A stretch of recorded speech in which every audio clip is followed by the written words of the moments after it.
नमस्कार दोस्तों, स्वागत है आप सभी का हमारे चैनल केवल एकेडमी पर। देखिए, पूर्वालोकन की इस सीरीज में हमारी बात हो रही है प्राचीन इतिहास को लेकर के, और आप सभी को यह बात बहुत अच्छे से पता भी है। तो पिछले लेक्चर में हमारी बात हुई थी कहाँ तक? पिछले लेक्चर में हमारी बात हो गई थी मौर्योत्तर युग तक, और आज के लेक्चर की शुरुआत करेंगे हम गुप्त एवं गुप्तोत्तर युग के साथ। तो शुरुआत करने से पहले पिछले लेक्चर की कुछ बातें जो छूट जाती हैं हमारी प्रश्नोत्तर के माध्यम से चर्चा करने के लिए, उन्हें आइए देख लेते हैं एक बार कि प्रश्नों के माध्यम से क्या हमारा चर्चा करने से रह गया। चलिए चलते हैं सीधा मौर्योत्तर युग की तरफ, उसके बाद हम यहाँ पर आएंगे गुप्त एवं गुप्तोत्तर युग के पास। बस 5 मिनट लगेगा आपको वहाँ। चलिए देखिए, सबसे पहले तो बात करते हैं कुषाण वंश की। इन सब के बारे में पूरा प्रश्नोत्तर के माध्यम से चर्चा हो चुका है। अगर आपका लेक्चर छूटा है तो आप जा करके देखिएगा। यहाँ पर मैं सिर्फ वही बातें बताऊँगा जिनके बारे में प्रश्नों पर चर्चा नहीं की गई है।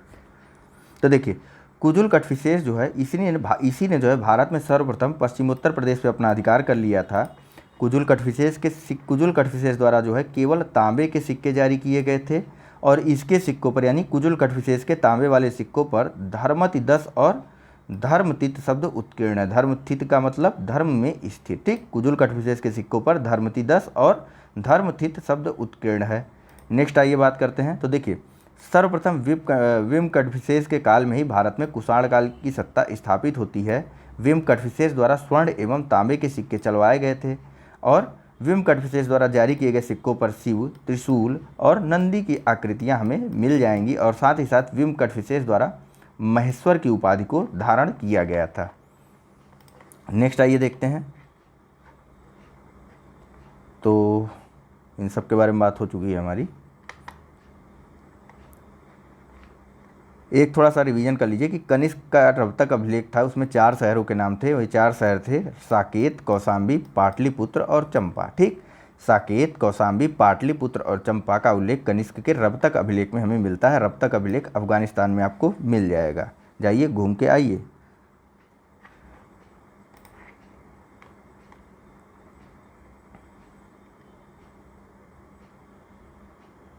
चलिए यहाँ देखिए अश्वघोष जो कि कनिष्क का राजकवि था, उसके द्वारा सौंदरानंद, बुद्ध चरित और सारिपुत्र प्रकरण की रचनाएं की गई थी। किसके द्वारा? तो अश्वघोष के द्वारा। नेक्स्ट, पतंजलि ने पाणिनि के अष्टाध्यायी पर महाभाष्य लिखा था, और पतंजलि एक शुंगकालीन विद्वान थे, और इनके द्वारा ऐसे लोगों को ही अपना शिष्य बनाया जाता था जो कि बिना किसी अध्ययन के ही बिना किसी अध्ययन के ही संस्कृत बोल लेते थे। ठीक है, नेक्स्ट सीधा इस पेज पे आइए। तो यहाँ देखिए, पेन ले लूँ। देखिए, पुष्यमित्र पतंजलि जो है वे पुष्यमित्र शुंग के पहले यहाँ से देखिए, महर्षि पाणिनि ने शुंग वंश को भरद्वाज गोत्र का ब्राह्मण बताया था, और अयोध्या के लेख से ज्ञात होता है कि पुष्यमित्र ने 2 अश्वमेध यज्ञ किए थे। पतंजलि पुष्यमित्र शुंग के पुरोहित थे। शुंग वंश का 9वां शासक भागवत अथवा भागभद्र था, और भागभद्र या भागवत के शासनकाल में ही तक्षशिला के यवन नरेश एंटियाल किट्स का राजदूत हेलियोडोरस उसके विदिशा राज दरबार में उपस्थित हुआ था। हेलियोडोरस ने भागवत धर्म ग्रहण किया तथा विदिशा बेसनगर में गरुड़ स्तंभ की स्थापना कर भगवान विष्णु की पूजा की। शुंग वंश का अंतिम शासक राजा देवभूति था। ठीक है, शुंग वंश की स्थापना किस प्रकार हुई थी? तो 184 ईसा पूर्व में पुष्यमित्र शुंग ने अंतिम मौर्य शासक बृहदत्त की हत्या करके शुंग वंश की नींव रखी थी। चलिए, पूरी कहानी अब तो आपकी कंप्लीट हो गई।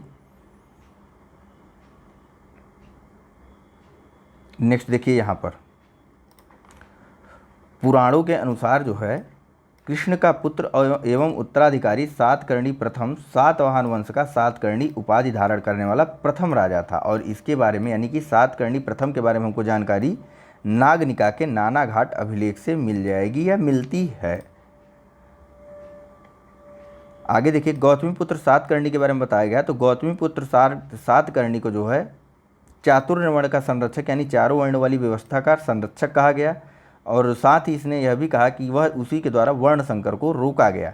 नेक्स्ट, इसी कारण जो है इसे वर्ण व्यवस्था के सम्मिश्रण को जब रोका तो इसी के कारण इसे वर्ण व्यवस्था का रक्षक कहा जाता है। नेक्स्ट देखिए कि गौतमीपुत्र सातकर्णी को जो है नासिक के अभिलेख में अद्वितीय ब्राह्मण यानी कि एक ब्राह्मण, वेदों का आश्रय, खतीय दप मन मदा कहा गया। ठीक है, अद्वितीय ब्राह्मण कहा गया, वेदों का आश्रय कहा गया, खतीय दप मनमदा कहा गया। खतीय दप मनमदा का अर्थ होता है क्षत्रियों के दर्प का मर्दन करने वाला। ठीक है, नेक्स्ट देखिए, वशिष्ठ पुत्र पुलवामी को दक्षिण पथेश्वर कहा गया। दक्षिणा पथेश्वर वशिष्ठ पुत्र पुलवामी को कहा गया।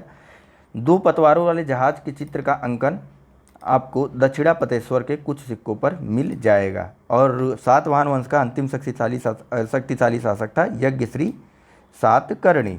आइए चलते हैं अब कलिंग के चेदी वंश की तरफ। तो इसकी स्थापना किसके द्वारा की गई थी? देखिए, कलिंग के चेदी वंश की स्थापना महामेघ वाहन के द्वारा की गई थी। तो इसके बारे में तो अभी फिलहाल बात नहीं हो रही हमारी, इन सब के बारे में चर्चा हुई है। यहाँ देखिए कलिंग का जो नरेश था खारवेल, जो कि कलिंग का सबसे शक्तिशाली शासक था, तो उसके बाद उसने जो है खारवेल ने दक्षिण के 3 राज्यों चेर, चोल और पांड्यों को पराजित किया। साथ ही साथ पांड्य शासक से उसने गधे से हल चलवाया था। ठीक है, बाकी इन सब के बारे में और सब कुछ बातें हमारी हो चुकी। चलिए चलते हैं सीधा गुप्त एवं गुप्तोत्तर युग की तरफ। चलिए, गुप्त एवं गुप्तोत्तर का युग की शुरुआत हम सीधा प्रश्नोत्तर के ही माध्यम से करेंगे, और अगर कुछ चीज़ें छूट जाएंगी तो वह उसे हम, जैसा कि आप लोग जानते ही हैं, कि फिर से देख लेंगे अपने नेक्स्ट चैप्टर या नेक्स्ट टॉपिक या अगले लेक्चर में। फिलहाल हमारा यह फोकस रहता है कि पहले हम प्रश्नोत्तर के माध्यम से पूरे चैप्टर को कवर करें। तो चलिए शुरुआत कर लेते हैं। अगर आप शुरू से जुड़े हुए हैं तो आप सब कुछ जानते ही हैं, और शुरुआत करने से पहले जो मित्र नए हैं वह हमारे चैनल को सब्सक्राइब कर लेंगे और साथ ही साथ बेल आइकन के निशान को भी जरूर से दबा देंगे। पहला प्रश्न है कि गुप्त वंश ने डैश अवधि में शासन किया। आपको बताना है ए 319 से 500 ईस्वी, बी 319 से 324 ईस्वी, सी 325 से 375 ईस्वी, या डी 566 से 597 ईस्वी। थोड़ा जल्दी जल्दी कीजिए, प्रश्नों की संख्या इसमें ज़्यादा है, तो 2 लेक्चर तो ऐसे ही हो जाएंगे इसके। देखिए, सही आंसर है इसका ऑप्शन नंबर ए 319 से लेकर के 500 ईस्वी। ठीक है, देखिए वास्तव में यह भी नहीं है सही है, यह निकटतम उत्तर है हमारा। जबकि गुप्त वंश का शासनकाल लगभग 275 से 550 ईस्वी तक माना जाता है, जिसमें 275 ईस्वी में महाराज श्रीगुप्त के द्वारा गुप्त वंश की नींव रखी गई थी। गुप्त वंश का प्रथम सबसे शक्तिशाली शासक था चंद्रगुप्त प्रथम, जिसका शासनकाल 319 से लेकर के 335 ईस्वी तक माना जाता है, और इसके द्वारा अपनी महत्ता को सूचित करने के लिए अपने पूर्वजों के विपरीत जाकर के महाराजाधिराज की उपाधि को धारण किया गया था। चलिए अगला प्रश्न देखिए। तो यहाँ पूछा जा रहा है कि निम्नलिखित शासकों में से किस एक ने 4 अश्वमेधों का संपादन किया था। ऑप्शन है ए पुष्यमित्र शुंग, बी प्रवरसेन प्रथम, सी समुद्रगुप्त, या डी चंद्रगुप्त द्वितीय। चलिए सही आंसर है इसका ऑप्शन नंबर बी प्रवरसेन प्रथम। ठीक है, देखिए वाकाटक शासक थे प्रवरसेन प्रथम, इनके द्वारा 4 अश्वमेध यज्ञों का संपादन किया गया था और साथ ही साथ अनेक वैदिक यज्ञ भी करवाए गए थे। वहीं एक अन्य वाकाटक नरेश प्रवरसेन द्वितीय, जिनकी रुचि साहित्य में थी, तो साहित्य में रुचि होने के कारण इनके द्वारा एक ग्रंथ लिखा गया जिसका नाम था सेतुबंध। ठीक, चलिए चलते हैं अगले प्रश्न पर। तो यहाँ पूछा जा रहा है कि भारत का नेपोलियन किसे कहा जाता है। ऑप्शन है ए चंद्रगुप्त मौर्य, बी चंद्रगुप्त द्वितीय विक्रमादित्य, सी अशोक महान, या डी समुद्रगुप्त। चलिए सही आंसर है इसका ऑप्शन नंबर डी समुद्रगुप्त को जो है भारत का नेपोलियन कहा जाता है, और इसको यह उपाधि दी थी इतिहासकार विंसेंट स्मिथ ने अपनी पुस्तक अर्ली हिस्ट्री ऑफ इंडिया में। अगला प्रश्न का उत्तर दीजिए। तो यहाँ पूछा जा रहा है कि प्राचीन भारत का नेपोलियन किसे कहा जाता है। तो सीधे आंसर पर चलते हैं, समुद्रगुप्त को प्राचीन भारत का नेपोलियन कहा जाता है। सॉरी, ठीक है, चलिए अगले प्रश्न पे चलते हैं। यहाँ पूछा जा रहा है कि निम्नलिखित में से किस गुप्त राजा का एक अन्य नाम देवगुप्त था। ऑप्शन है ए समुद्रगुप्त, बी चंद्रगुप्त द्वितीय, सी कुमारगुप्त, या डी उपर्युक्त में से कोई नहीं। चलिए सही आंसर है इसका ऑप्शन नंबर बी चंद्रगुप्त द्वितीय। चंद्रगुप्त द्वितीय के हमको कई नाम देखने को मिलेंगे। देखिए चंद्रगुप्त द्वितीय को पूरा नाम लेकर के बुलाते थे चंद्रगुप्त द्वितीय विक्रमादित्य से। ठीक है, विक्रमादित्य इसने उपाधि धारण की थी। ठीक, चंद्रगुप्त द्वितीय विक्रमादित्य। इसके एक अन्य नाम मिलेंगे आपको देवगुप्त, देवराज, देवश्री, तथा इसी के द्वारा जो है परम भागवत की उपाधि भी धारण की गई थी। चलिए अगला प्रश्न देखिए कि प्रथम गुप्त शासक जिसने प्रथम परम भागवत की उपाधि धारण की थी वह था। तो अभी भी बताया गया आपको कि चंद्रगुप्त वह प्रथम शासक था जिसके द्वारा, चंद्रगुप्त द्वितीय विक्रमादित्य वह प्रथम शासक था जिसके द्वारा परम भागवत की उपाधि धारण की गई थी। परम भागवत की उपाधि धारण करने के साथ साथ जो है इसके द्वारा मेहरौली के विष्णुपद पर्वत पर एक विष्णु ध्वज की स्थापना भी करवाई गई थी। ठीक है, मेहरौली लेख के अनुसार जो है चंद्रगुप्त द्वितीय के द्वारा विष्णुपद पर्वत पर विष्णु ध्वज की स्थापना भी करवाई गई थी। नेक्स्ट प्रश्न देखिए। यहाँ पूछा जा रहा है कि परम भागवत उपाधि धारण करने वाला प्रथम गुप्त शासक। सीधा आंसर पे चलते हैं, ऑप्शन नंबर सी चंद्रगुप्त द्वितीय। चलिए चलते हैं अब अगले प्रश्न की तरफ। तो यहाँ पूछा जा रहा है कि इलाहाबाद स्तंभ अभिलेख निम्नलिखित में से किस एक से संबद्ध है? ए महापद्मनंद, बी चंद्रगुप्त मौर्य, सी अशोक या डी समुद्रगुप्त। चलिए सही आंसर है इसका ऑप्शन नंबर डी समुद्रगुप्त और ऑप्शन नंबर सी अशोक। देखिए अशोक का इस प्रकार से संबंध है कि आरंभिक समय में यह जो स्तंभ लेख है वह कौशाम्बी से बिलोंग करता है। ठीक है, मतलब यह कौशाम्बी में था और वहीं पर समुद्रगुप्त द्वारा भी इसे खुदवाया गया था। समुद्रगुप्त के एक संधि विग्रही थे जिनका नाम था हरिसेन। ठीक है, हरिसेन के द्वारा जो है समुद्रगुप्त की प्रशंसा पर यहाँ पर समुद्रगुप्त की विजयों की प्रशंसा की गई थी, साथ ही साथ समुद्रगुप्त के शासन के काल की प्रशंसा की गई थी। इसी कारण इसे प्रयाग प्रशस्ति भी कहा जाता है। ठीक है, तो बात कर रहा था मैं अशोक से, यह किस प्रकार संबंधित है। तो देखिए अशोक द्वारा जो है कौशाम्बी में बौद्ध संघों द्वारा जो है संघ के विभाजन को रोकने, बौद्ध भिक्षुओं द्वारा संघ के भेद को रोकने का आदेश जारी किया गया था और वह इसी पर खुदा हुआ था। बाद में अकबर के शासनकाल में यह स्तंभ लेख कौशाम्बी से उठा करके प्रयाग के इलाहाबाद किले में ले आया गया और वहाँ पर इस पर जहांगीर द्वारा भी एक लेख खुदवाया गया, एक लेख इस पर आपको रानी का मिलेगा, एक अशोक का मिलेगा और बाकी समुद्रगुप्त की विजयों के बारे में वर्णन किया हुआ यह लेख आपको मिलेगा। ठीक है, तो इस प्रकार से यह लेख अशोक और समुद्रगुप्त दोनों से ही संबंध रखता है। देखिए समुद्रगुप्त के एक संधि विग्रही थे जिनका क्या नाम था? हरिसेन। ठीक है, इसमें प्रशंसात्मक वर्णन किया गया है समुद्रगुप्त के बारे में। ठीक, इसी कारण इसे प्रयाग प्रशस्ति कहा जाता है। समझ गए आप? चलिए यहाँ बताइए समुद्रगुप्त का शासनकाल कब से कब तक था? 335 से लेकर के 375 ईस्वी तक। इन सब के बारे में थोड़ा सा एक बार नज़र डालते हुए चलिएगा, कहीं कहीं मैच कराने के लिए मिल जाता है। चलिए अगला प्रश्न देखिए। तो यहाँ पूछा जा रहा है कि इलाहाबाद का अशोक स्तंभ लेख किसके शासन के बारे में सूचना प्रदान करता है? ऑप्शन ए है चंद्रगुप्त। चलिए सीधा आंसर पर चलते हैं। ऑप्शन नंबर डी समुद्रगुप्त के शासनकाल के बारे में हमको इलाहाबाद का स्तंभ लेख या प्रयाग प्रशस्ति सूचना प्रदान करता है, जिसको हरिसेन के द्वारा लिखा गया था। अगला प्रश्न है कि प्रयाग प्रशस्ति किसके सैन्य अभियान के बारे में जानकारी देती है? ऑप्शन ए है चंद्रगुप्त प्रथम, बी समुद्रगुप्त, सी चंद्रगुप्त द्वितीय या डी कुमारगुप्त। सही आंसर समुद्रगुप्त के सैन्य अभियानों के बारे में जानकारी देती है प्रयाग प्रशस्ति। नेक्स्ट, समुद्रगुप्त के प्रयाग प्रशस्ति में कौशल के शासक का क्या नाम था? ऑप्शन है ए शिवगुप्त, बी सोमेश्वर देव, सी महेंद्र अथवा डी महिपाल, अंततः ई इनमें से कोई नहीं। चलिए सही आंसर है इसका ऑप्शन नंबर सी। ठीक है, चंद्रगुप्त के प्रयाग प्रशस्ति में जिस कौशल शासक की बात की गई थी उसका नाम था महेंद्र। दरअसल चंद्रगुप्त के प्रयाग प्रशस्ति में उसकी विजयों के बारे में बताया गया और उसने दक्षिण भारत के कई राज्यों को जीता था। ठीक है, जिनमें से एक कौशल भी था और उस समय कौशल का राजा था महेंद्र। और इसने दक्षिण पथ के कई राज्यों को जीतने के बाद समुद्रगुप्त ने उन्हें ग्रहण मोक्षानुग्रह नीति के तहत कृपा करके स्वतंत्र भी कर दिया था। ठीक, चलिए आगे देखिए। तो यहाँ पूछा जा रहा है कि समुद्रगुप्त के प्रयाग प्रशस्ति वाले स्तंभ पर निम्नलिखित में से किसका लेख मिलता है? ए जहांगीर, बी शाहजहां, सी औरंगजेब अथवा डी दारा शिकोह। चलिए सही आंसर जहांगीर। अभी आपको बताया गया जब प्रयाग प्रशस्ति के बारे में बात हो रही थी पहले ही प्रश्न में। ठीक, चलिए चलते हैं सीधा अगले प्रश्न की तरफ। देखिए थोड़ा सा जान लीजिए फिर एक बार फिर से। ये देखिए इसकी रचना समुद्रगुप्त के संधि विग्रही सचिव हरिसेन द्वारा की गई थी। कनिंघम के मतानुसार मूलतः लेख कौशाम्बी में खुदवाया गया था। अकबर ने इसे कौशाम्बी से मंगा करके इलाहाबाद के किले में स्थापित करवाया। वहीं जहाँ इस स्तंभ लेख पर जहांगीर का एक लेख रानी का अभिलेख अशोक द्वारा कौशाम्बी में महामात्रों को संघ भेद रोकने के लिए निर्देश भी उत्कीर्ण है। ठीक, सब कुछ याद। चलिए तो वीडियो लाइक कर दीजिए। नेक्स्ट बताइए कि पृथ्विया प्रथम वीर की उपाधि थी? ए समुद्रगुप्त की, बी राजेंद्र प्रथम की, सी अमोघवर्ष की या डी गौतमी पुत्र सातकर्णी की। चलिए सही आंसर है इसका ऑप्शन नंबर ए समुद्रगुप्त की। देखिए एक इतिहासकार हैं तेजराम शर्मा, इनके द्वारा बताया गया अपनी पुस्तक a political history of imperial Gupta's में कि समुद्रगुप्त ने अश्वमेध यज्ञ किया और इस यज्ञ के बाद उसने जो है पृथ्वीयामा प्रथृत की उपाधि धारण कर ली थी, जिसका अर्थ होता है कि ऐसा व्यक्ति जिसका पृथ्वी पर कोई प्रतिद्वंदी न हो, यानी कि पृथ्वी का प्रथम वीर। अंततोगत्वा इसे उत्तर प्रदेश लोक सेवा आयोग द्वारा जो है अपने मूल्यांकन से बाहर भी कर दिया गया था। चलिए अगले प्रश्न का जवाब दीजिए। तो यहाँ पूछा जा रहा है कि निम्नलिखित कथनों को पढ़िए। चलिए पढ़ते हैं। पहला कथन है कि हरिसेन समुद्रगुप्त के दरबार का प्रसिद्ध कवि था। कथन 2 है कि उसे देवी चंद्रगुप्तम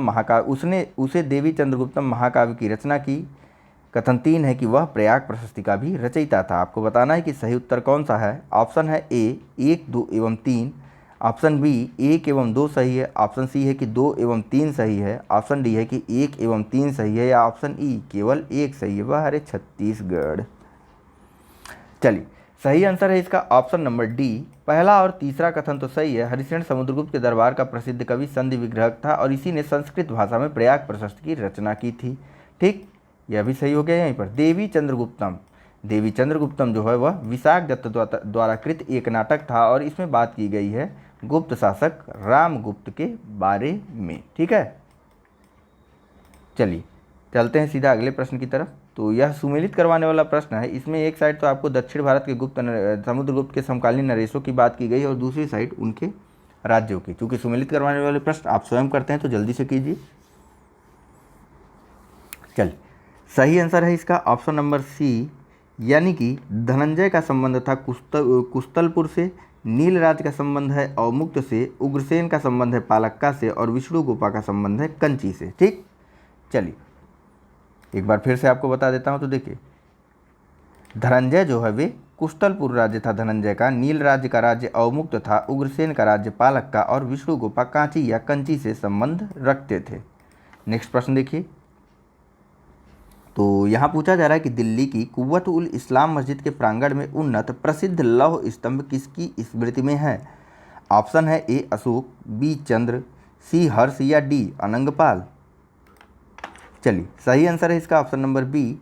दिल्ली के कुव्वत उल इस्लाम मस्जिद में जो प्रसिद्ध लौह स्तंभ है वह चंद्र की स्मृति में है। चंद्र को हम चंद्रगुप्त मौर्य से सामंजस्य बैठा सकते हैं। चंद्र नाम का वास्तव में हुआ था क्या कि चंद्रगुप्त मौर्य ने 410 ईसा पूर्व में चंद्रगुप्त द्वितीय विक्रमादित्य, चंद्रगुप्त मौर्य कह रहा हूँ, 410 ईस्वी में चंद्रगुप्त द्वितीय विक्रमादित्य के समय में महरौली स्तंभ उदयगिरी के पास विष्णुगिरी में स्थित था। ठीक है, वही महरौली स्तंभ जो अब वहाँ पर है।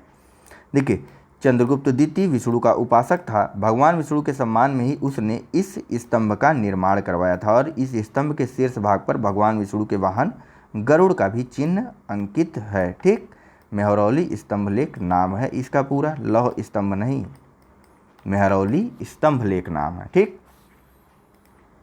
चलिए नेक्स्ट बताइए। तो यहाँ पूछा जा रहा है कि कौन सा राजवंश हूणों के आक्रमण से अत्यंत विचलित हुआ। ऑप्शन है ए मौर्य, बी कुषाण, सी गुप्त या डी शुंग। चलिए, सही आंसर है इसका ऑप्शन नंबर सी। गुप्त राजवंश हूणों के आक्रमण से अत्यधिक विचलित हो गया था, या यूं कहें कि पतन की ओर बिल्कुल अग्रसरित हो गया था। देखिए, वास्तव में तो स्कंदगुप्त द्वारा, जो कि एक गुप्त शासक था, हूणों को पराजित किया गया था, वह भी बुरी तरीके से। ठीक है, हूणों का पहला आक्रमण भी गुप्त शासक स्कंदगुप्त के शासनकाल में ही हुआ था और स्कंदगुप्त के हाथों वे बुरी तरीके से पराजित भी हो गए थे। लेकिन उस आक्रमण का उस समय कोई तात्कालिक प्रभाव तो नहीं पड़ता, लेकिन परोक्ष रूप से इसने गुप्त साम्राज्य की गति की पतन की गति को काफ़ी तीव्र कर दिया था। हुआ क्या था कि स्कंदगुप्त की मृत्यु के बाद 5वीं शताब्दी के अंत तथा 6वीं शताब्दी के प्रारंभ तक, ठीक, उत्तर पश्चिम के कई क्षेत्रों पर हूणों ने कब्जा कर लिया था। ठीक है, उसकी मृत्यु और उनका कब्जा। नेक्स्ट बताइए कि हूणों ने भारत पर आक्रमण किया था। ए चंद्रगुप्त द्वितीय के काल में, बी कुमारगुप्त प्रथम के शासनकाल में, सी सही है स्कंदगुप्त के शासनकाल में। मिल गया ना, यहाँ ही आपको बात हुई अभी ऊपर ऊपर। ठीक, और यह स्कंदगुप्त इतना वीर था कि इसने इन्हें पराजित भी किया था। और चलिए आगे बात करते हैं। यहाँ पूछा जा रहा है कि निम्नलिखित में से किस गुप्त शासक ने हूणों पर विजय प्राप्त की। तो सीधा आंसर पर चलें, स्कंदगुप्त। नेक्स्ट प्रश्न देखते हैं। तो एक प्रश्न मेरे ख्याल से नीचे और रह गया है, एक सेकंड, पेज ही चेंज हो गया ये तो। हाँ, गुप्त सम्राट जिसने हूणों को पराजित किया था थे, तो वही है, सेम आंसर है स्कंदगुप्त। यहाँ बताइए कि इनमें से किस गुप्त शासक ने हूणों को पराजित किया था। तो same answer option number D, Skandagupta ने हूणों को पराजित किया था, वो भी बुरी तरीके से। चलिए यहाँ बताइए, किस अभिलेख से ज्ञात होता है कि स्कंदगुप्त ने हूणों को पराजित किया था। ए भीतरी स्तंभ लेख, बी इलाहाबाद स्तंभ लेख, सी मंदसौर अभिलेख या डी उदयगिरी अभिलेख।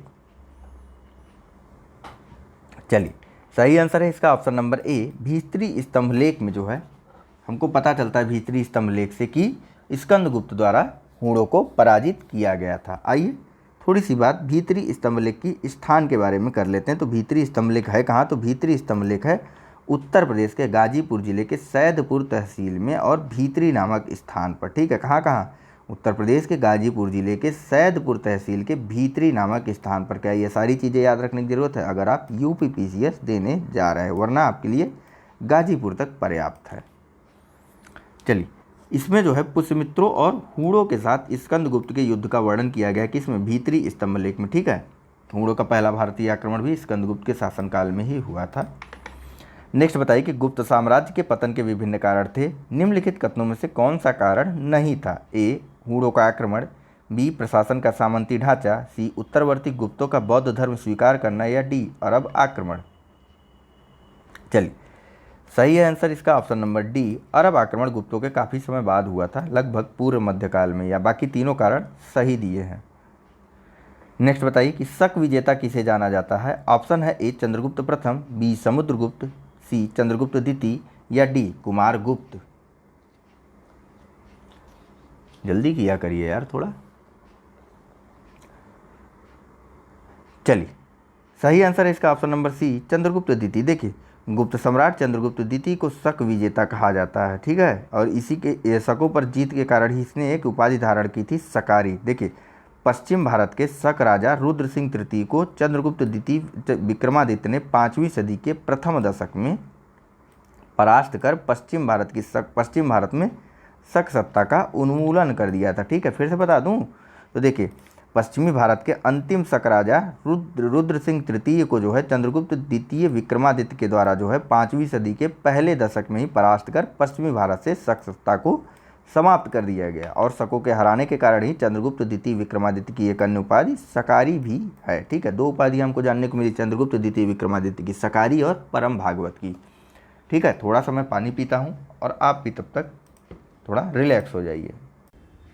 चलते हैं अगले प्रश्न की तरफ। तो यहाँ पूछा जा रहा है कि रजत सिक्के जारी करने वाला प्रथम गुप्त शासक था। ए, चंद्रगुप्त प्रथम, बी, समुद्रगुप्त, सी, चंद्रगुप्त द्वितीय, या डी, कुमारगुप्त।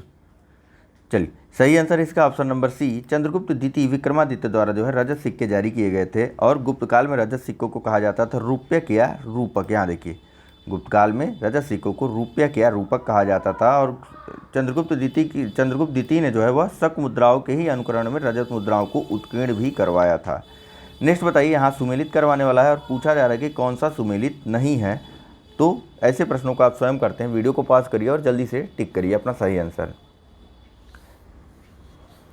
चलिए, अब तक आपने अपना सही आंसर टिक कर लिया होगा। तो इसका सही आंसर है option number C, Prabhavati Gupta. इनका संबंध उदयगिरी गुहालेख से नहीं था। उदयगिरी गुहालेख से संबंध था चंद्रगुप्त द्वितीय विक्रमादित्य का, और प्रभावती गुप्ता का संबंध था रिद्धपुर अभिलेख से। ठीक है, मैं लिख देता हूँ, रिद्धपुर अभिलेख से संबंध था प्रभावती गुप्ता का। ठीक है, या गुप्त का।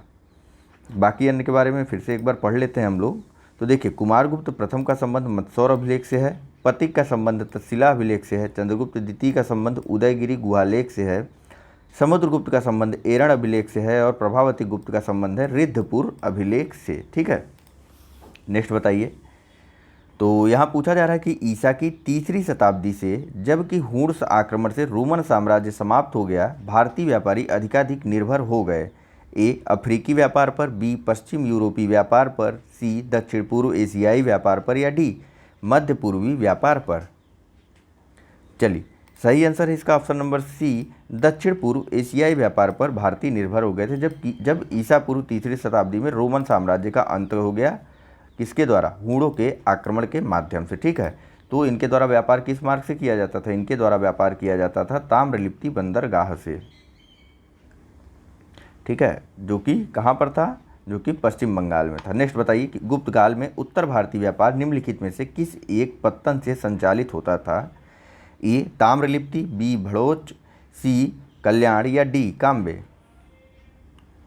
चलिए, सही आंसर है इसका ऑप्शन नंबर ए, ताम्रलिप्ति बंदरगाह से जो है गुप्त काल में उत्तर भारतीय व्यापार होता था। ठीक है, उत्तर भारतीय यानी उत्तर भारतीय क्षेत्रों का व्यापार ताम्रलिप्ति बंदरगाह के माध्यम से होता था। पश्चिम भारतीय क्षेत्रों का व्यापार होता था भृग कच्छ या फिर भड़ोच बंदरगाह के माध्यम से। यहाँ देखिए, उत्तर पूर्वी ताम्रलिप्ति बंदरगाह के माध्यम से व्यापार उत्तर भारतीय के लोग जो है करते थे। दक्षिण पूर्व एशिया से, चीन से, लंका से, जावा से, सुमात्रा से आदि देशों के साथ करते थे। वहीं पश्चिमी भारत का प्रमुख बंदरगाह ब्रिकच या भड़ोत था, जहाँ से पश्चिमी देशों के साथ समुद्री व्यापार होता था। नेक्स्ट देखिए, तो ताम्रलिप्ति है कहाँ पे, यह भी जान लीजिए। तो ताम्रलिप्ति जो है यह बंगाल का एक प्रमुख बंदरगाह था उस समय। नेक्स्ट बताइए कि निम्नलिखित में से कौन सा बंदरगाह गुप्त काल में उत्तर भारतीय व्यापार के लिए उपयोग किया जाता था। तो सीधे आंसर पर चलते हैं, ऑप्शन नंबर बी, ताम्रलिप्ति कहाँ पर है यह बंदरगाह, तो यह बंगाल का एक प्रमुख बंदरगाह था। अगला बताइए कि गुप्त काल में उत्तर भारतीय व्यापार निम्नलिखित में से किस एक बंदरगाह से संचालित होता था। सीधा आंसर पर चलते हैं, सही आंसर है इसका ऑप्शन नंबर डी, ताम्रलिप्ति। ठीक है, भरूच से तो जो है पश्चिमी यूरोप में व्यापार किया जाता था। ठीक है, देखिए ताम्रलिप्ति की एग्जैक्ट लोकेशन अगर जानना तो ताम्रलिप्ति जो है यह आधुनिक पश्चिम बंगाल के मिदनापुर जिले में स्थित है। ठीक, चलिए यहाँ बताइए, कुछ कथन दिए हुए हैं और प्रश्न पूछा जा रहा है कि भारत ने दक्षिण पूर्व एशिया के साथ अपने आरंभिक सांस्कृतिक संपर्क तथा व्यापारिक संबंध बंगाल की खाड़ी के पार बना रखे थे। निम्नलिखित में से कौन सी बंगाल की खाड़ी के इस उत्कृष्ट आरंभिक समुद्री इतिहास की सबसे विश्वसनीय व्याख्या हो सकती है।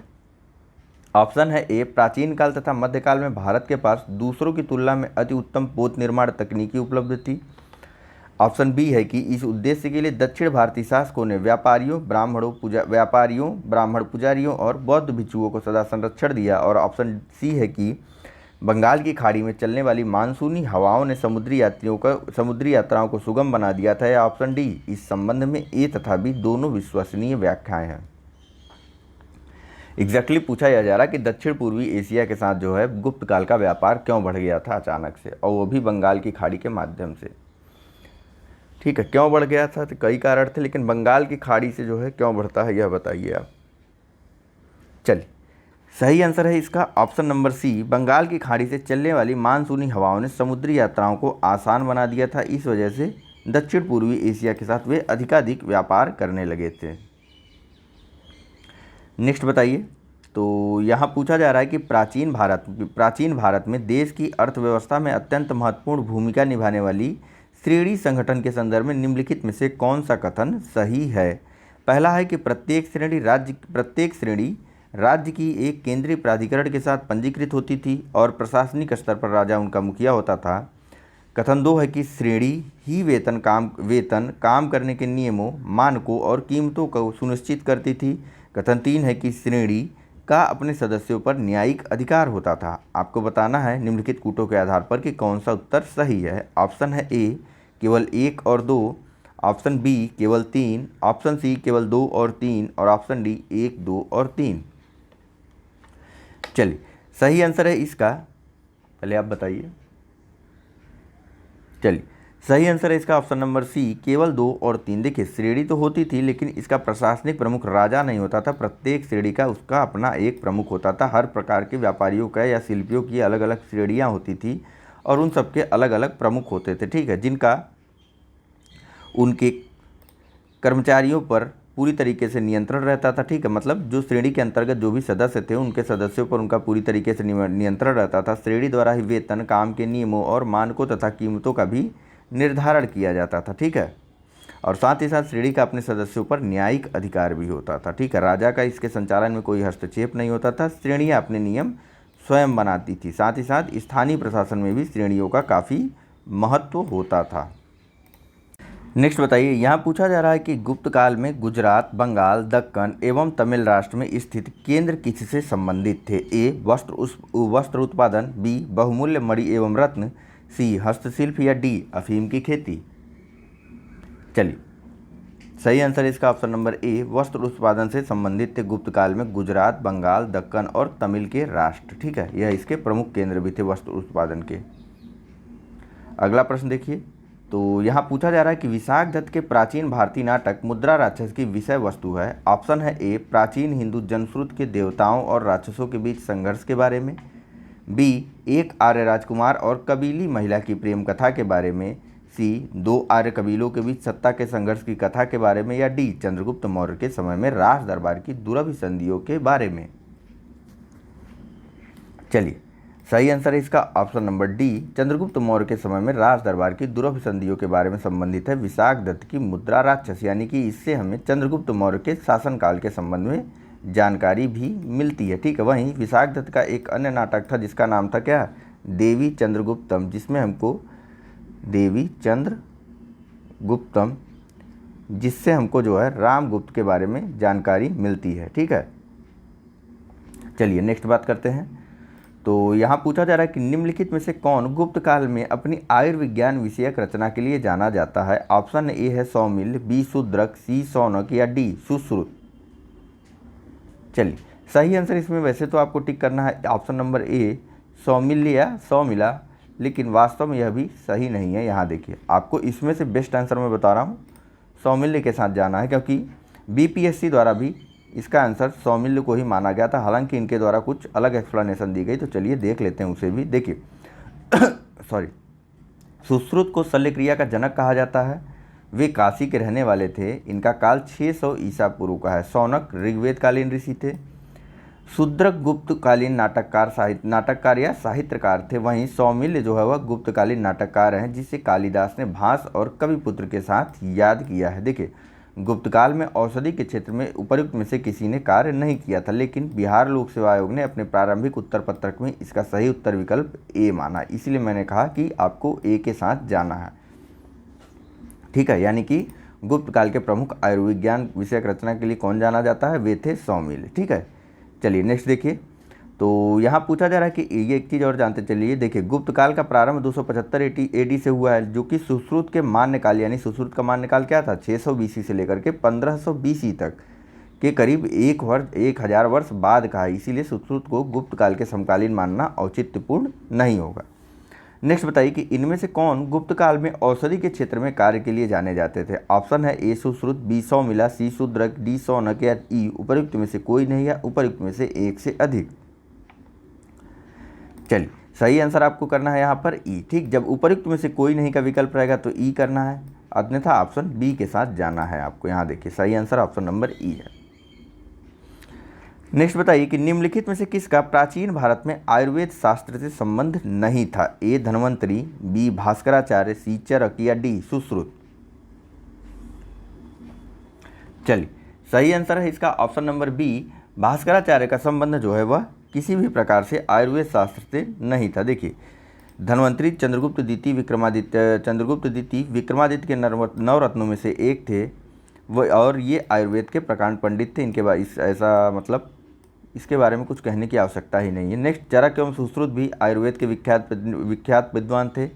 देखिए चरक कनिष्क के राजवैद्य थे जिन्होंने चरक संहिता की रचना की थी। वहीं भास्कराचार्य वे क्या थे, तो भास्कराचार्य खगोलज्ञ और गणितज्ञ थे।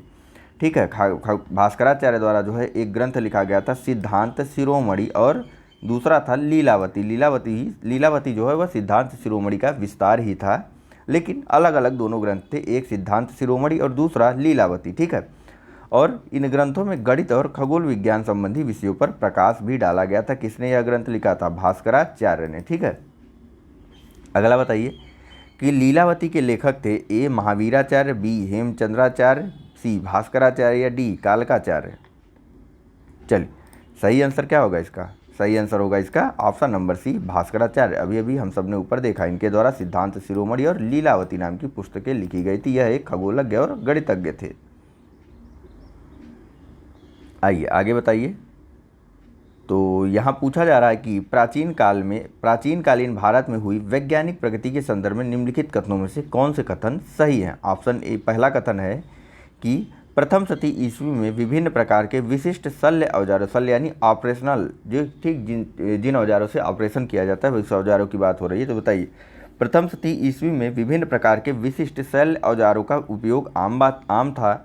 कथन 2 है कि तीसरी शती ईस्वी के आरंभ में मानव शरीर के आंतरिक अंगों का प्रत्यारोपण शुरू हो चुका था। कथन 3 है कि 5वीं शती ईस्वी में कोड़ के ज्या का सिद्धांत ज्ञात था, साइन वाला। ठीक, नेक्स्ट 7वीं शती ईस्वी में चक्रीय चतुर्भुज का सिद्धांत ज्ञात था। आपको निम्नलिखित कूटों के आधार पर सही उत्तर को चुनना है। ऑप्शन है ए केवल 1 और 2, बी केवल 3 और 4, सी केवल 1, 3 और 4, डी 1, 2, 3 और 4। ज्या और कोज्या क्या होती है बताइए। यह सब साइन, कोसाइन, इनवर्स साइन इसे ही बोलते हैं, ठीक है, ट्रिग्नोमेट्री वाला जो है। चलिए, तो सही आंसर है इसका ऑप्शन नंबर बी। तीसरी सदी ईस्वी के आरंभ में मानव शरीर के आंतरिक अंगों का प्रत्यारोपण नहीं शुरू हुआ था। बाकी अन्य तीनों कथन सही हैं बिल्कुल ही, ठीक है। देखिए, प्राचीन काल के वैज्ञानिक प्रकृति की, यह तो इसके बारे में क्या बात करें, यहाँ देखिए विभिन्न प्रकार के चिकित्सा के लिए प्रथम शताब्दी ईस्वी तक शल्य क्रिया में काम आने वाली विभिन्न प्रकार के उपकरणों का उपयोग होना शुरू हो गया था, लेकिन उस काल या उसके बाद भी अंग का प्रत्यारोपण संभव नहीं हो सका था, ठीक है। वहीं गुप्त काल में गणित के क्षेत्र में काफ़ी प्रगति हुई थी, जिसमें 5वीं सदी तक आते आते, ठीक है, 5वीं शताब्दी आते आते 5वीं शताब्दी ईस्वी तक आते आते भारत में त्रिकोणमिति में ज्या यानी कि साइन, को ज्या यानी कि कोसाइन और उत्क्रम यानी कि इनवर्स साइन के सिद्धांत ज्ञात हो चुके थे। सूर्य सिद्धांत और आर्यभट्टी में इनका उल्लेख भी है। किसका? ज्या, को ज्या और उत्क्रम ज्या का उल्लेख कहाँ है? सूर्य सिद्धांत और आर्यभट्टी में। वहीं 7वीं सदी में ब्रह्मगुप्त द्वारा जो है चक्री चतुर्भुज के सिद्धांत का वर्णन किया गया था, ठीक है। 7वीं शताब्दी ईस्वी में ब्रह्मगुप्त के द्वारा चक्री चतुर्भुज के सिद्धांत का वर्णन किया गया था। अगला प्रश्न देखिए, तो यहाँ पूछा जा रहा है कि भारतीय यात्रा में फाहयान ने एक अस्पताल का उल्लेख किया है, वो यह स्थित था ए उज्जैन, बी कौशाम्बी, सी ताम्रलिप्ति अथवा डी पाटलिपुत्र। चलिए, सही आंसर है इसका ऑप्शन नंबर डी पाटलिपुत्र। देखिए, चीनी यात्री फाहयान द्वारा जो है पाटलिपुत्र में एक अस्पताल का उल्लेख किया गया था और बताया गया था कि शहर के अमीरों द्वारा जो है इस अस्पताल का निर्माण करवाया गया था और इसमें निर्धनों को निःशुल्क दवाएं और भोजन उपलब्ध करवाए जाते हैं, ठीक है, और देश भर से यहाँ के रोगी इलाज के लिए आते थे। अगले प्रश्न का उत्तर दीजिए। तो यहाँ पूछा जा रहा है कि चंद्रगुप्त के 9 रत्नों में से निम्न में से कौन फलित ज्योतिष से संबंधित थे? फलित ज्योतिष यानी एस्ट्रोलॉजी, ठीक है। ए वर रुचि, बी शंकु, सी छपड़क या डी अमर सिंह। चलिए, चंद्रगुप्त विक्रमादित्य के 9 रत्नों में जो छपड़क थे वह एस्ट्रोलॉजी या फिर रत्न फलित ज्योतिष से संबंध रखते थे, ठीक है। वहीं इनके 9 रत्नों में सबसे श्रेष्ठ थे महाकवि कालिदास, ठीक है। आगे बताइए, यहाँ पूछा जा रहा है कि कालिदास किसके शासनकाल में थे? ए समुद्रगुप्त, बी अशोक महान, सी चंद्रगुप्त प्रथम या डी चंद्रगुप्त द्वितीय। तो इसके बारे में तो बात करने की जरूरत ही नहीं, अभी यहाँ बात हुई ना हमारी कि 9 रत्नों में सबसे प्रसिद्ध थे महाकवि कालिदास, किसके? चंद्रगुप्त विक्रमादित्य के, ठीक है। जबकि छपड़क जो है वे रत्न फलित ज्योतिष यानी कि एस्ट्रोलॉजर थे। आइए अगला आंसर देखिए। तो यहाँ पूछा जा रहा है कि इनमें से किसने पहली बार यह व्याख्या की थी कि पृथ्वी के अपने धुरी पर घूमने के कारण प्रतिदिन सूर्योदय एवं सूर्यास्त होता है? ए आर्यभट्ट, बी भास्कर, सी ब्रह्मगुप्त या डी वाराहमिहिर अन्यथा ऑप्शन ई उपर्युक्त में से कोई नहीं या उपर्युक्त में से एक से अधिक। चलिए, सही आंसर है इसका ऑप्शन नंबर ए आर्यभट्ट द्वारा ऐसी व्याख्या की गई थी कि पृथ्वी अपने धुरी पर घूमने के कारण प्रतिदिन सूर्योदय एवं सूर्यास्त होता है, और ऐसी व्याख्या उन्होंने अपनी पुस्तक आर्यभट्टी में की थी, ठीक है। यहाँ देखिए, यह जो है आर्यभट्ट गुप्त काल के ही प्रसिद्ध गणितज्ञ थे। प्रमुख कृति थी इनकी आर्यभट्टी, जिसमें बताया गया था इनके द्वारा कि पृथ्वी अपनी धुरी के चारों ओर भ्रमण करती है और इसी कारण सूर्योदय एवं सूर्यास्त होता है। नेक्स्ट बताइए कि अधोलिखित में कौन गुप्तकालीन स्वर्ण मुद्रा है? ए कौड़ी, बी दिनार, सी निष्क या डी पण। चलिए, सही आंसर है इसका ऑप्शन नंबर बी दिनार, ठीक है। दिनार जो है गुप्तकालीन स्वर्ण मुद्रा थी। और अगर बात करें कि रजत मुद्रा का नाम क्या था, तो रजत मुद्रा का नाम था रूपक या रुपयक, ठीक है। देखिए, लेकिन लोग अपनी दैनिक क्रियाओं के लिए कौड़ियों का प्रयोग करते थे, यह चीनी यात्री फाहयान ने बताया भी था। देखिए, गुप्तकाल की स्वर्ण मुद्रा को दिनार कहा जाता है। चीनी यात्री फाहयान के अनुसार लोग दैनिक क्रय विक्रय में कौड़ियों का प्रयोग करते थे। नेक्स्ट बताइए कि गुप्त स्वर्ण मुद्रा को कहा जाता था? सीधे आंसर चलते हैं, ऑप्शन नंबर बी दिनार। आइए आगे देखते हैं।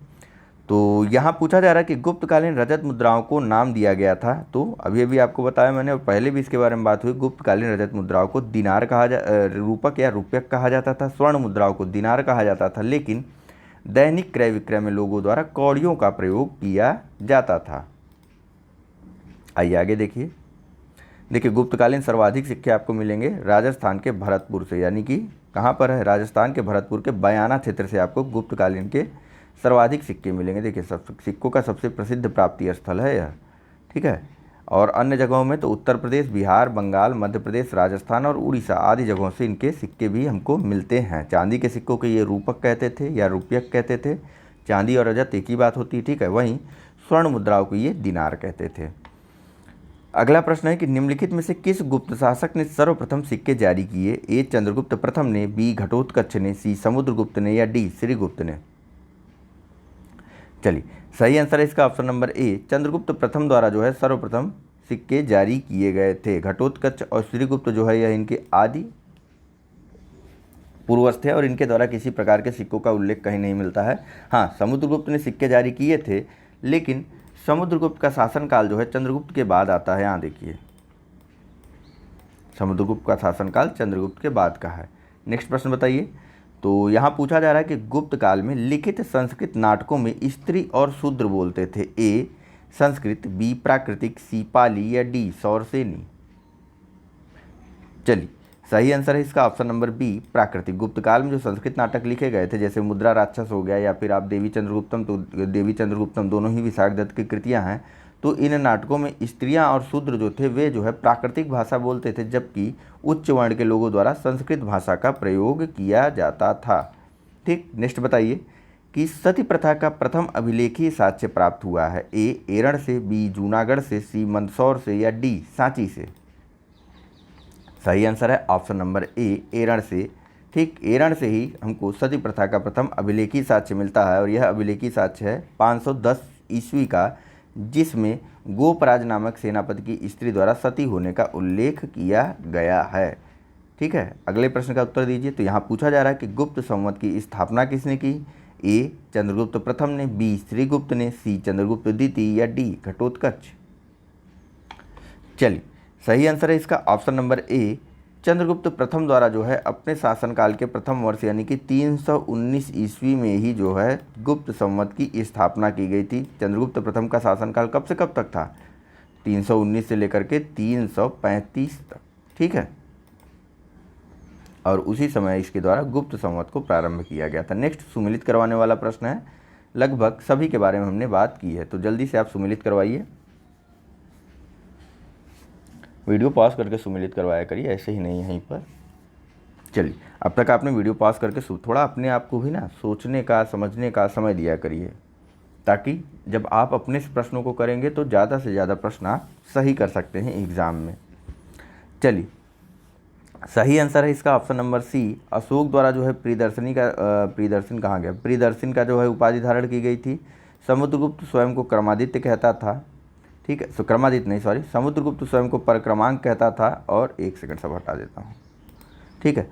अशोक प्रियदर्शन कहता था खुद को, समुद्रगुप्त ने परक्रमांक की उपाधि धारण की थी। चंद्रगुप्त द्वितीय द्वारा विक्रमादित्य की उपाधि धारण की गई थी, वहीं स्कंदगुप्त द्वारा क्रमादित्य की उपाधि को धारित किया गया था, ठीक है। तो सही आंसर ऑप्शन नंबर सी 2, 1, 4, 3, ठीक है। चलिए सबके बारे में एक बार फिर से देख लीजिए तो याद हो जाएगा। तो अशोक द्वारा जो है प्रियदर्शन या प्रियदर्शन की उपाधि धारण की गई थी, है कि नहीं? समुद्रगुप्त ने परक्रमांक की उपाधि धारण की। चंद्रगुप्त द्वितीय ने जो है विक्रमादित्य और परम भागवत की उपाधि धारण की थी और साथ ही इसे सकारी भी कहा जाता था। स्कंदगुप्त द्वारा क्रमादित्य की उपाधि धारण की गई थी। नेक्स्ट बताइए कि नगरों का क्रमिक पतन किस काल की एक महत्वपूर्ण विशेषता थी? ऑप्शन है ए गुप्त काल, बी प्रतिहार युग, सी राष्ट्रकूट या डी सातवाहन युग? चलिए, नगरों का क्रमिक विकास विशेषता थी गुप्त काल की, ठीक है। इस काल के आते आते जो है धीरे धीरे पाटलिपुत्र जैसा समृद्ध नगर भी नष्ट हो गया था। साथ ही साथ संपूर्ण गंगा घाटी के जो प्रदेश पहले अत्यंत समृद्ध थे, उनमें से अधिकांश जो है गुप्त काल में या तो त्याग दिए गए थे या वहाँ पर आवासन में पर्याप्त विघटन हो गया था। आवासन यानी वहाँ पर रहने वाले या फिर आबादी में, ठीक है। देखिए, ह्वेनसांग के आते आते पाटलिपुत्र की स्थिति एक गांव जैसी हो गई थी। वहीं मथुरा, कुम्हरार, सोनपुर, सोहगौरा और उत्तर प्रदेश की गंगा घाटी के अनेक महत्वपूर्ण केंद्र इस काल में ह्रास के ही प्रमाण प्रस्तुत करते हैं, ठीक।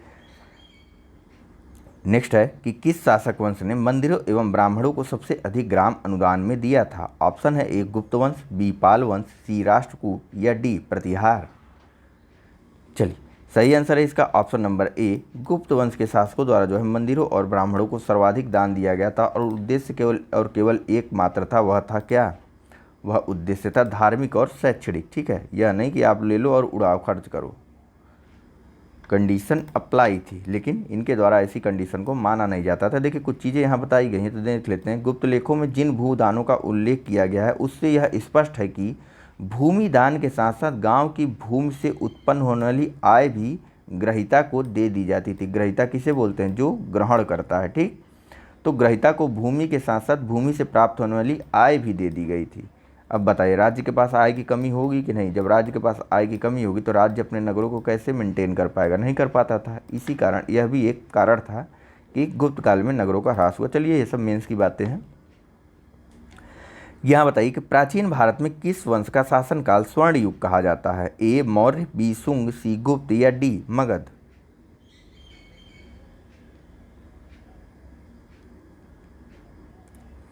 चलिए सही आंसर है इसका ऑप्शन नंबर सी, गुप्त वंश के शासनकाल को स्वर्ण युग कहा जाता है। कारण था कि इस युग में जो है यह युग जो है महान सम्राटों का काल था। आर्थिक समृद्धि काफ़ी थी, श्रेष्ठ शासन था, धार्मिक सहिष्णुता का समय था, भारतीय संस्कृति का प्रचार प्रसार भी हुआ। ठीक है, विदेशों तक भारतीय संस्कृति का जमकर प्रचार हुआ और साहित्य, विज्ञान और कला के क्षेत्र में भी भारत द्वारा काफ़ी उत्कर्ष या फिर काफ़ी काम किया गया था। ठीक है, गुप्तकाल को स्वर्ण युग के अलावा क्लासिक एज या फिर क्लासिक युग भी कहा जाता है और भारत का पेराक्लीन युग भी कहा जाता है। तो इन शब्दों को भी आप याद रखिएगा। गुप्तकाल को भारत का पेराक्लीन युग या क्लासिकल एज अथवा क्लासिक युग अथवा स्वर्ण युग कहा जाता है। ठीक, आइए चलते हैं अगले प्रश्न की तरफ। तो यहाँ पूछा जा रहा है कि निम्न में से किस काल में स्त्रियों की पुरुषों से बराबरी थी? ए गुप्त काल, बी मौर्य काल, सी चोलों में या फिर डी इनमें से किसी में भी नहीं। चलिए सही आंसर है इसका ऑप्शन नंबर डी, इनमें से किसी में भी नहीं। देखिए वास्तव में स्त्रियों की पुरुषों के समान बराबरी केवल और केवल ऋग्वेद के समय थी। ठीक है, यानी कि ऋग्वेद काल को अगर छोड़ दिया जाए तो स्त्रियों की स्थिति भारत के प्राचीन इतिहास में कभी भी अच्छी नहीं रही। कमोबेश यही स्थिति वर्तमान में भी देखने को मिल रही, वर्तमान तक देखने को हमें मिलती है। ठीक है, चलिए चलते हैं अब आगे। अगर कुछ सीमित प्रसंगों को छोड़ दिया, मतलब कुछ ना कुछ तो भाई स्पेशल होते ही। अपवादों की बात नहीं, सामान्य बात की जाती है यहाँ पर। ठीक, सामान्य स्थितियों में स्त्रियों की दशा कभी भी अच्छी नहीं रही ऋग्वेद काल के अलावा। अगले प्रश्न पे चलते हैं। तो यहाँ पूछा जा रहा है कि गुप्त युग में भूमि राजस्व की दर क्या थी? ऑप्शन ए है उपज का चौथा भाग, ऑप्शन बी उपज का छठवां भाग, ऑप्शन सी उपज का आठवां भाग या ऑप्शन डी उपज का आधा भाग। चलिए सही आंसर है इसका ऑप्शन नंबर बी, उपज का छठवां भाग गुप्त युग में भू राजस्व की दर हुआ करती थी और धर्मशास्त्रों में भी यही बताया गया है कि उपज के छठवें भाग पर भू राजस्व की दर होगी। ठीक है, कुछ चीज़ें कि देखिए गुप्त काल में जो लोग राजकीय भूमि पर कृषि करते थे उन्हें अपनी उपज का एक भाग राजा को कर के रूप में देना पड़ता था, जिसे भूमि कर को गुप्त काल में उद्रंग या भाग कर कहते थे और यह होता था षष्ठांश यानी कि छठवां भाग या फिर छठवां अंश होता था। ठीक है, नेक्स्ट प्रश्न कि धर्मशास्त्रों में भू राजस्व की दर क्या थी? ए 1/3, बी 1/4, सी 1/6 या फिर डी 1/8। चलिए पर देखिए प्रायः सभी धर्मशास्त्रों में जो है भू राजस्व की दर को 1/6 या षष्ठांश निर्धारित किया गया था। अगला बताइए कि हिंदू विधि द्वारा मान्य कर कितना था? ए उपज का आधा भाग, बी उपज का छठा भाग, सी उपज का 1/3 भाग या डी उपज का 1/4 भाग। चलिए सही आंसर है इसका ऑप्शन नंबर सी कह रहा हूँ, ऑप्शन नंबर बी, उपज का छठवां भाग हिंदू विधि द्वारा मान्य एक कर था।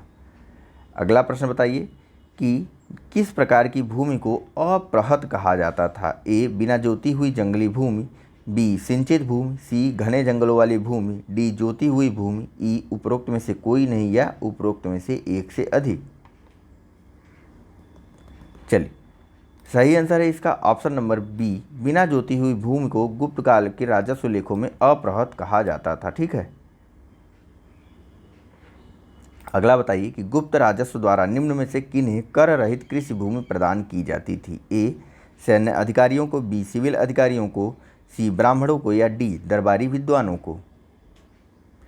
चलिए सही आंसर है इसका ऑप्शन नंबर सी, गुप्त काल में ब्राह्मणों को कर रहित कृषि भूमि प्रदान की जाती थी। साथ ही साथ यह जो है उस भूमि से प्राप्त आय को भी अपने पास ही रखते थे और एकमात्र उद्देश्य था वह था धार्मिक और शैक्षणिक। इनके द्वारा जो है सर्वाधिक मात्रा में दान किया गया था प्राचीन भारत में भूमि। नेक्स्ट बताइए कि प्राचीन भारत में सिंचाई कर को क्या कहते थे? ए विदक भागम, बी हिरण्य, सी उदरंग या डी उपरनिका। चलिए सही आंसर है इसका ऑप्शन नंबर ए। प्राचीन भारत में यानी गुप्त काल में सिंचाई कर को कहते थे विदक भागम या फिर उदक भाग। ठीक, विदक भागम या फिर उदक भाग सिंचाई कर को कहते थे। वहीं हिरण्य जो है वह मौर्य काल में लिया जाने वाला एक नगद कर था और गुप्त अभिलेखों में भूमि कर को उद्रंग कहा गया। और प्राचीन भारत के राजपूत युगीन संस्कृति में उल्लेख है कि उपरनिका भूमि पर स्थायी अथवा अस्थायी रूप से रहने वाले किसानों से लिया जाने वाला एक कर था। ठीक है, राजपूताना संस्कृति में जो भूमि पर स्थायी अथवा अस्थायी किसान रहते थे उनसे एक कर लिया जाता था जिसे उपरनिका कहते थे। आगे बताइए कि तीसरी शताब्दी में वारंगल प्रसिद्ध था। ए तांबे के बर्तनों के लिए, बी स्वर्ण आभूषणों के लिए, सी लोहे के यंत्रों या उपकरणों हेतु या डी हाथी दांत के काम हेतु। चलिए सही आंसर है इसका ऑप्शन नंबर सी। तीसरी शताब्दी में वारंगल जो है वह लोहे के यंत्रों तथा उपकरणों हेतु प्रसिद्ध था। अगला प्रश्न, तोरमाड़ किस जातीय दल का था? ए सिथियन, बी हूण, सी यूची या डी शक। चलिए सही आंसर है इसका ऑप्शन नंबर बी। तोरमाड़ जो है वह हूण जातीय दल का था। इसके द्वारा भारत पर दूसरा हूण आक्रमण किया गया था और या फिर यूँ कहें कि यह जो है दूसरे हूण आक्रमण का नेता था। देखिए मध्य भारत के एरड़ नामक स्थान से आपको वाराह प्रतिमा पर खुदा हुआ उसका एक लेख मिलता है जिससे पता चलता है कि धन्य विष्णु उसके शासनकाल के प्रथम वर्ष में उसका सामंत था। यानी तोरमाड़ का सामंत कौन था? धन्य विष्णु। ठीक है, और इस बारे में पता कहाँ चला? तो एरड़ के वाराह प्रतिमा से। अगला प्रश्न देखिए, तो यहाँ पूछा जा रहा है निम्नलिखित में से किसने हूण शासक मिहिर कुल को पराजित किया था? ऑप्शन है ए बुद्धगुप्त, बी यशोधर्मन, सी शशांक या डी प्रभाकर वर्धन। चलिए सही आंसर है इसका ऑप्शन नंबर बी। ठीक, यशोधर्मन द्वारा जो है हूण शासक मिहिर कुल को पराजित किया गया था। साथ ही साथ गुप्त नरेश नरसिंह द्वारा भी मिहिर कुल को पराजित किया गया था। नरसिंह गुप्त बालादित्य तथा मालव नरेश यशोधर्मन ने अलग अलग मिहिर कुल को बुरी तरीके से पराजित किया था। ठीक है, यह बात हमें चीनी यात्री ह्वेनसांग तथा मध्यतौर लेख से साक्ष्यों के रूप में भी प्राप्त होती है। आगे देखिए, तो यहाँ पूछा जा रहा है कि चीनी यात्री जिसने 6ठी शताब्दी में भारत दर्शन किया, ए युआन च्वांग, बी फाहियान, सी सुंग यून या फिर डी आइजिंग। चलिए सही आंसर है इसका ऑप्शन नंबर सी सुंग यून। काल था इसका भारत आने का 518। यह जो है भारत में आता है, चीनी यात्री था सुंग यून, 518 ईस्वी में भारत आया। इसने 3 वर्ष भारत में रहा जब और अपनी भारत यात्रा के दौरान इसने बौद्ध धर्म की प्रतियों को एकत्रित करने का कार्य किया था और यह काफ़ी प्रतियां अपने साथ चीन भी ले गया था। नेक्स्ट बताइए कि चीनी यात्री सुंग यून ने भारत की यात्रा की थी। ए 515 से 520 ईस्वी, बी 525 से 529 ईस्वी, सी 545 से 522 ईस्वी या डी 552 से 597 ईस्वी। अन्यथा ई नहीं पढ़ रहा हूँ मैं। थोड़ा लाइक करते चलिए भाई आप लोग और शेयर भी करिए।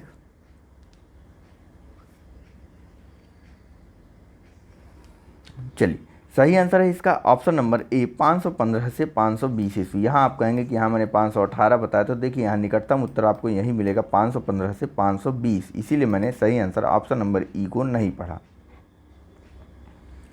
ठीक है, नेक्स्ट बताइए।